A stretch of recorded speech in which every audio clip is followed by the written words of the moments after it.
Elvídio Lúcio, pai de Célia, parte para o Egito em busca do irmão Marinho, sem saber que o irmão Marinho é a sua filha Célia. Ele assiste a palestra, ele participa das orações, ele tem dificuldade de entender aquele Jesus que a todos perdoa. Ele tem dificuldade de compreender aqueles ensinamentos, mas se o pai dele, a filha dele, a filha que ele amava, que ele estava procurando, arrependidíssimo por ter sido intolerante no passado, por não ter dado oportunidade dela se explicar, ou pelo menos ela permanecer ali até que tudo se esclarecesse. Então, esse Elvídio Lúcio tem muita dificuldade de compreender, porém ele se sente bem e ele está com muita vontade de se converter ao cristianismo.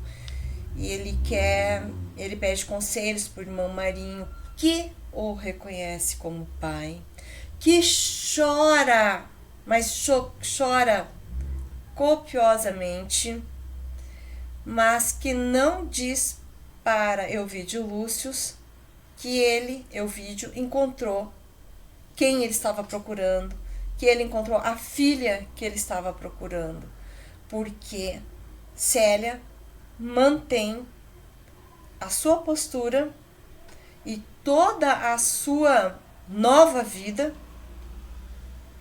como irmão Marinho. O irmão Marinho já era muito conhecido, multidões procuravam ele, buscando sua palavra amiga, os seus conselhos, suas orações e a cura dos seus males, e buscavam o perdão pelos seus pecados. Então, o irmão Marinho era muito procurado. Mas não é só isso. Célia sentiu que o pai não estava preparado ainda para a verdade, que era necessário uma verdadeira transformação. E o irmão Marinho aconselha, então, Elvídio Lúcio a fazer por toda aquela jovem que tivesse um filho e estivesse desamparada no mundo, seja sem os seus pais, sem a sua família, ou seu esposo, seja lá por qual motivo que fosse, que ele acolhesse, que ele ajudasse, que ele fizesse tudo o que ele pudesse por essas mãezinhas, por essas crianças e por todos aqueles que fossem os necessitados de amparo, de ajuda, de caridade. E é aquilo que a gente aprende no Evangelho, né? Que fora da caridade não há salvação, que a caridade é o ato de fazer, é o ato de praticar o bem. E Elvídio Lúcio volta para Roma com um espírito regenerado, transformado, disposto a cuidar da sua filha Elvídia, do seu genro Caio Fabrícios e de todos aqueles irmãos sofredores desamparados pelo mundo, pela sociedade. A gente vai para o final do livro, onde todos já desencarnaram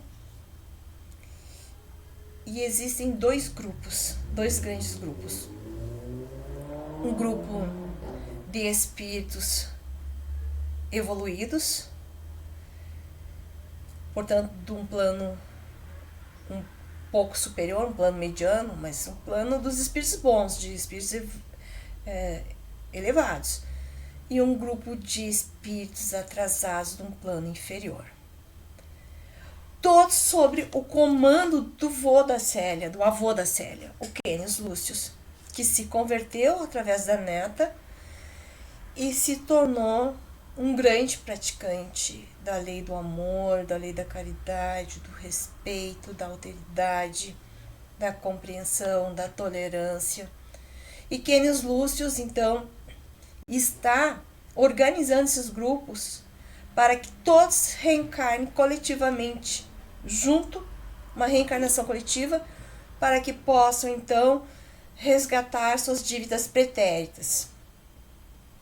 Mas ainda não é possível isso, porque apesar de Elvídio Lúcio estar entre o grupo de espíritos evoluído, ele, a Alba Lucínia, a sua mãe, a Júlia Spinter, o Nestório, Ciro, né, os dois ex-escravos, Nestório e Ciro, o irmão, que era o irmão Marinho I, o Lésio Munácio, primeiro irmão Marinho, que depois a Célia pegou para si aquele pseudônimo. Todos eles estão num plano, num nível superior, mas ainda tem um entrave, um empecilho, algo que impede que eles possam imediatamente reencarnar, já que alguns deles já tinham reencarnado. Alguns já tinham na frente, que foi o próprio Lésio Munácio, como outros que eram aqueles que estavam pregando os ensinamentos de Jesus. Eles não podiam reencarnar porque Elvídio Lúcio tinha dificuldade em perdoar Lólio Urbícola. Então, seu pai, Quênios Lúcio, faz ele se recordar do ensinamento que se deve perdoar 70 vezes 7 os pecados dos nossos inimigos contra nós. Contra ele, no caso, né? E como não se consegue o equilíbrio do grupo por esse detalhe, quando eles estão conversando sobre isso, dessa dificuldade que o Elvídio Lúcio tem de perdoar Lólio Urbícola, ex-prefeito, que tentou seduzir a sua esposa, nesse momento vem do alto, de um plano mais alto ainda, superior a esse plano mediano desse grupo que nós estávamos falando, vem uma luz, essa luz desce e se materializa a imagem de Célia. Célia, por tudo que passou, por 2 vezes pelo mesmo karma, mesma prova, por tudo que passou com resignação, com amor, com compreensão, sempre ajudando todos que se aproximaram dela, sempre aplicando os ensinamentos de Jesus, Célia ficou num plano superior. Olha só, tinha o plano inferior dos espíritos atrasados, o plano dos espíritos superiores, mas é um plano mediano, mas Célia está aqui, ó, num plano superior a todos eles, todos. E Célia manda de lá onde ela está, porque ela não vai pessoalmente até o grupo, ela só materializa a imagem dela, é como se fosse um reflexo da imagem dela, materializando ali para eles. E desce uma chuva de luz, de bênção e de um cântico de crianças, um cântico angelical. E todos se equilibram, se harmonizam com aquela luz que vai envolvendo todos eles. E Elvídio Lúcio, então, consegue perdoar o seu desafeto. E eles estão na iminência de reencarnar todos juntos. Inclusive a Téria, que foi aquela escrava que por ambição, por ter se omitido, por ter sido cúmplice, foi perniciosa nessa tragédia toda, que fosse imputado uma injustiça para Célia e para a mãe da Célia, Alba Lucínia, também. Então, diante disso, ela implora, ela pede que Quênios Lúcio a proteja, a oriente, cuide dela para que ela não volte a pecar, para ela não volte a errar. Porque a prova dela vai ser a tentação do dinheiro. Enquanto que a prova dos outros é relacionada com tudo aquilo que eles passaram. O Lólio Urbícola em não desejar e não cobiçar a mulher do próximo.